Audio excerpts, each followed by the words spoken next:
Chilli powder అన్ని రకాల వంటలకు పచ్చళ్లకు సరైన chilli powder. No colour no chemicals. ఒక వర్గానికి ఇన్స్పిరేషన్ అనే సినిమాలో డైలాగ్ ఉంటది కదా, అలా అనేయచ్చు మిమ్మల్ని. అలా అని ఏం లేదండి.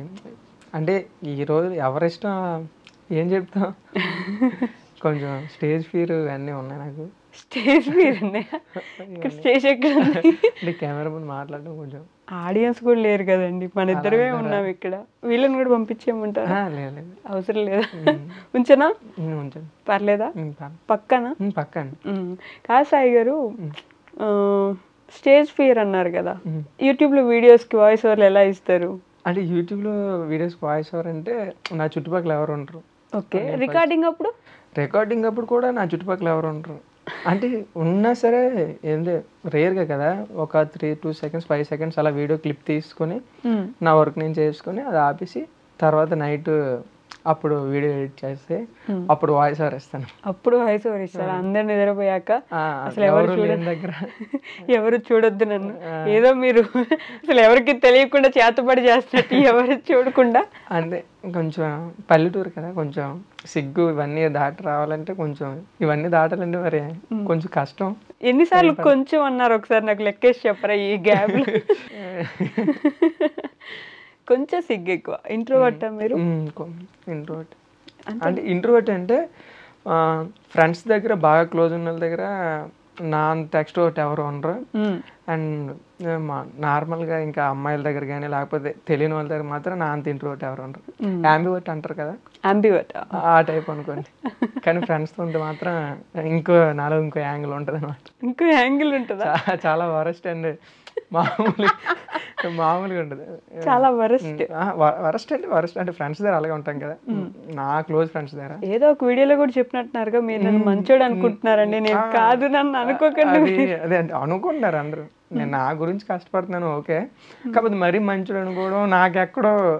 అంటే నేను కూడా మరి చాలా మంది పీక్ పాజిటివిటీతో వచ్చి ఒకేసారి నెగిటివిటీలోకి వెళ్ళిపోయారు కదా, అండ్ నేను అలా అవుతానేమో అని అదొక భయంతో నేను ముందుగానే హింట్లు ఇచ్చుకుంటూ వస్తున్నాను. నేను గర్ల్స్ కేసు వస్తాను, మా ఫ్రెండ్స్తో ఇలా మాట్లాడదాను, అది అంతే.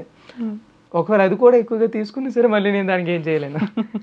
ఏదో నేను అందరిలాగా నార్మల్, ఇంకా స్పెషల్ ఏం లేదు. అందరిలాగా నార్మలే. మంచోడిని అయితే కాదు, మీరు మంచోడిలాగా చూడండి. మరీ మంచోడిని కాదు, మంచోడినే. కాకపోతే మీరు అనుకున్నాను మంచోడిని కాదు. మంచి చెడు అంటే ఏం చెప్తామండి. ఇప్పుడు నేను నా గురించి కష్టపడుతున్నాను, నా ఫ్యామిలీ గురించి కష్టపడుతున్నాను, నాకు కావాల్సిన దానికోసం నేను పాత్ సెట్ చేసుకుంటాను. సో ఈ ప్రాసెస్ అంటూ నాకంటూ కొంత సపోర్ట్ కావడం కోసం నన్ను నేను ఇంట్రడ్యూస్ చేసుకుంటాను జనాలకి. ఆ ప్రాసెస్లో కొందరు మరీ మంచోడు అంటున్నారు, ఓకే ఒక మాదిరి, కానీ మరీ అంత ఏం కాదు. అండ్ నాలాగా కష్టపడే వాళ్ళు బయట చాలామంది ఉన్నారు, లక్షల్లో ఉన్నారు. చాలామంది ఫ్యామిలీ రెస్పాన్సిబిలిటీస్ కోసం చాలా కష్టపడే వాళ్ళు ఉన్నారు. కాకపోతే వాళ్ళు ఎవరు బయటకు తెలియదు, నేను తెలుస్తాను అంతే. నేనైతే అదే అనుకుంటాను. ఇప్పుడు నేను చెప్తున్నాను, వాళ్ళు చెప్పరు కదా. ఏమో నాకన్నా నా ఫ్రెండ్ సర్కిల్లో ఉన్నారు, చెల్లి పెళ్లి కోసం కష్టపడి లోన్లు తీసుకొని తనకంటూ రూపాయి ఖర్చు పెట్టుకోకుండా పెళ్లి చేసే వాళ్ళు చాలామంది ఉన్నారు. కానీ నేను కనిపించడం వల్ల నన్ను ఏదో అనుకుంటారు. అందుకే నాకు ఎప్పుడు అనిపిస్తుంది, నాకన్నా నిజంగా కష్టపడే చాలామంది ఉన్నారు. కాకపోతే వాళ్ళు అదే అందరూ చెప్పరు కదా ఇలాగా. అంతేలేండి. నాకు మనం ఇంట్రడ్యూస్ చేసుకుని అంటే జనాలకు తెలియాలి ఫస్ట్ నేను ఉంటాయి కదా. సో దానివల్ల నేను ఎలా ఉన్నాను, అది నేను మంచోని కాదు అనడానికి రీజన్ అంతే తప్ప మంచి అలా మంచోళ్ళని ఎందుకు చెప్పుకుంటారండి? అందరూ రేలంగి మావయ్యలే ఉంటారు కానీ రేలంగి మావయ్య నేను అని చెప్పుకోలేరు కదా. సర్లేండి, ఏ ఊరు మీది సాయి గారు? మాది యాక్చువల్లీ వైజాగ్ డిస్ట్రిక్ట్, పద్మనాభం మండలం, రేవిడి వెంకటాపురం కల్లాలు. మావి బాగా పల్లెటూరు, వెంకటాపురం కల్లాలు. వెంకటాపురం కల్లాలు అని ఒక విలేజ్. ఓకే. అమ్మ నాన్న ఏం చేస్తుంటారు? అమ్మ నాన్న ఏం చేస్తారంటే, మా నాన్నగారు లారీ లేబర్ తెలుసా, ఇటుకలు దించుతారు. ఓకే. పైనుంచి ఇక్కడ షిఫ్టింగ్ కన్స్ట్రక్షన్ కి ఆ లేబర్కి వెళ్తారు అనమాట. ఓకే. అమ్మగారేమో ఇక్కడ ఇప్పుడు కన్స్ట్రక్షన్ వర్క్ లో అవుతాయి, సిమెంట్ పనికి ఆటోల మీద వెళ్తారు కదా, మార్నింగ్ వెళ్ళిపోయి మేస్త్రి పని చేయడానికి.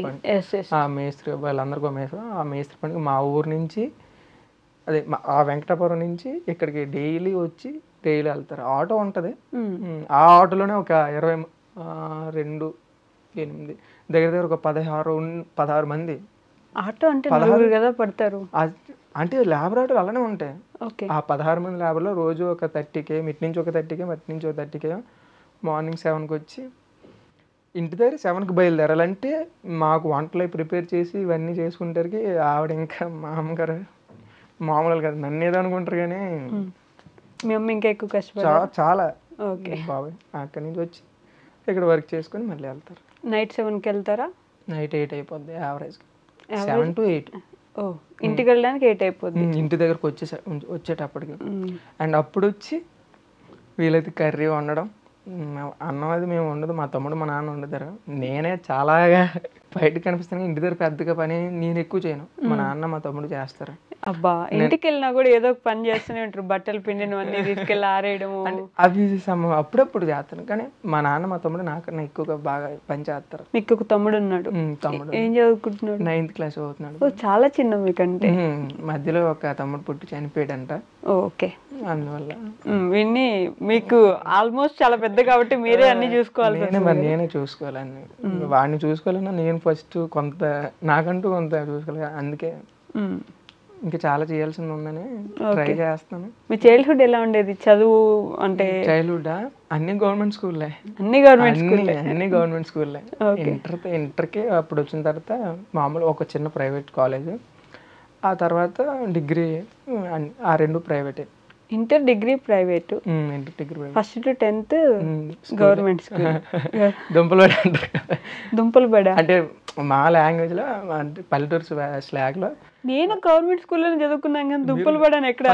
అంటే ఫస్ట్ to 5th క్లాస్ వరకు గవర్నమెంట్ స్కూల్ అలా. నేను first to 5th government, 5th to 10th government, 10th to inter కూడా గవర్నమెంట్.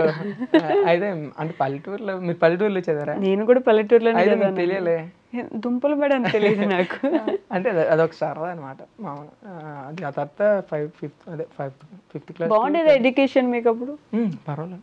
ఇంటికి వచ్చాక చదివించడానికి మళ్ళీ అమ్మ కూర్చొని చదివించే వాళ్ళ మిమ్మల్ని? అమ్మ అంటే వాళ్ళకి ఎడ్యుకేషన్ లేదు. ఎడ్యుకేషన్ లేదు, మేము చదువుకునే వాళ్ళం, పర్లేదు. స్కూల్ టాపరా లేకపోతే?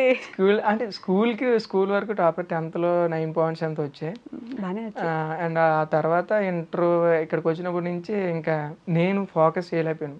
నాకు అర్థమయ్యేది కాదు ఏది, అంటే లెసన్లని కాదు, నాకు ఏడ్ చేస్తున్నాను అనే విషయం. అంటే పాస్ అయిపోవడం అంటే యావరేజ్గా, తర్వాత నుంచి పాస్ అయిపోయాను. డిగ్రీ కూడా అన్ని ఎట్ ఏ టైంలో అలా పాస్ అయిపోయాను. ఫస్ట్ సెమ్, సెకండ్ సెమ్ అప్పుడు 1-2 బ్యాక్లాగ్లు ఉన్నాయి సార్, లాస్ట్కి వచ్చేది మొత్తం క్లియర్ ఎట్ ఏ టైంలో. ఇంటర్ కూడా అలాగే పాస్ అయిపోయాను. సో 10th వరకు బాగానే చదివాను. ఆ తర్వాత నుంచి నాకు అంతగా ఇంట్రెస్ట్ రాలేదు. అండ్ నేను ఏం చేయాలి అని వాటి మీద ఎక్కువ థాట్స్ ఉండేవి. సో చదివాల్సిన టైంలో చదివేవాళ్ళం, ఎగ్జామ్స్ ముందు అలాగా గ్రాడ్యుయేషన్ వరకే ప్రజెంట్ అయితే అయ్యింది. అప్పటికప్పుడు చదివేసి అలా అయిపోద్ది. అంతేనా? అందరూ అంతేగా, మోస్ట్లీ ఎగ్జామ్ ముందు చదవాలి, రాసేయాలి. కాలేజీలో మిగతా రోజులన్నీ ఎంజాయ్ చేయాలి. ఎగ్జామ్స్ మాకు ఎంజాయ్ అంటే మాకు అంతలా ఏం లేదు. ఎంజాయ్ చేయలేదా కాలేజ్లో? ఎంజాయ్ అంటే కాలేజ్కి వెళ్ళి ఎంజాయ్ చేయడమే. అంటే అదే ఒక స్కూల్ లైఫ్ కానీ కాలేజ్ లైఫ్ కానీ, ఆ లైఫ్ నా లైఫ్లో ఎంజాయ్ చేస్తూ ఉంటాం కదా ఎన్ని ఉన్నా సరే. అంటే బంక్ కొట్టాలి కొన్నిసార్లు. బంక్ మీరు కొట్టపలేదేమో, మధ్యాహ్నం నుంచి ఎట్లాగా వెళ్ళిపోవాలి కదా డ్యూటీ దగ్గరికి. ఒకసారి వెళ్ళాం, అంటే కుర్రపల్లి, మా కాలేజ్ ఫ్రెండ్స్ అందరు కలిసి, మా ఊరు పక్కన కుర్రపల్లి. ఓకే. అందుకే మాకు అంతగా, అంటే పక్కనే కదా మాకేమనిపించదు, కానీ మా ఫ్రెండ్స్ అందరూ వచ్చినప్పుడు వాళ్ళతో ఒకసారి వెళ్ళాం బంక్ కొట్టి. అంతే, మేమైతే ఎక్కువగా బంక్స్ కట్టాం. నేను, మా ఫ్రెండ్స్ ఇంకో 2 ఉంటాం, వాళ్ళు నాలాంటి వాళ్ళే. సో బంక్ ఏం కొట్టలేదు, కానీ ఉండిపోవాలంటే ముందు ఫోన్ చేసి నువ్వు రావా, అయితే నేను రాను, అండ్ అలాగే అలా అనుకునే వాళ్ళు.